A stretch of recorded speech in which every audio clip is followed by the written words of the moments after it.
یک هفت 6 9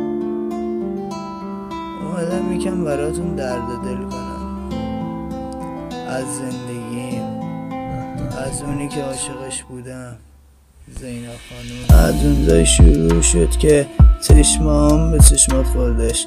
کاش اون روز بیستاب شده نمی اومدم تون خراب شده. کاش اون روز به جای پارک میرفتم یه جای دیگه. کاش به جای اینکه به دل ببندم میدویدم تو راه خونه. اما آخرش هم نشد، دل دادم کیراخر شدش. اون رفت با یکی دیگه، من موندم درد و دل با دل. دل میگفت اشکنم داده، هی میگفتم صبر کن میاد. بهش گفتم نروت میشه، میخوان اذیتت کنن. حرف گوش نداد. بابا بی تموم راجه برو.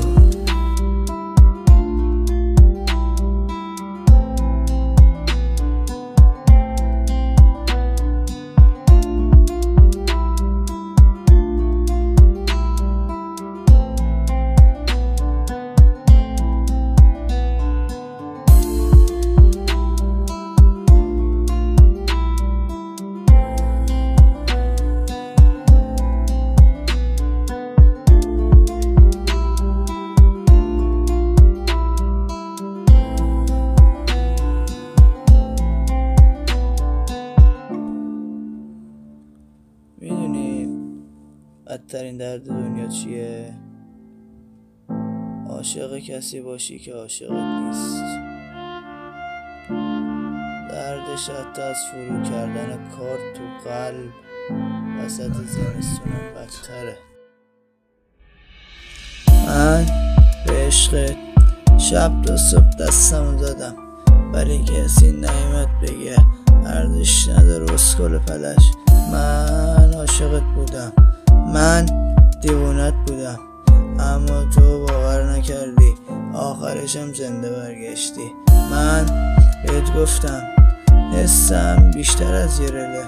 دوست داشتم زندگیم باشی، دوست نداشتم اذیتت کنن، نداشتم بد بگم پشتت، نداشتم کس بگم پشتت. تو که هرچی خواستی خریزم، دیگه چی میخوای لاشی کسکش.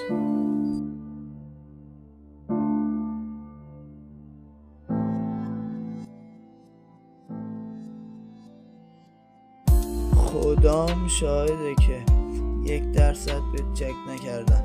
همون خدا شاهده که همیشه تو قلبم بودی، هنوزم تو قلبم هستی. راه برگشت هستش بیا، ولی یادت باشه تا تو برگردی عرفان مرده.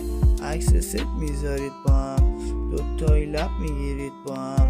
اصلا به تخمای من برو بده به همون جا کش. کلیدتو میندازه میره، از در عقب میزنه یهو صندلی جلوت بازتر میشه.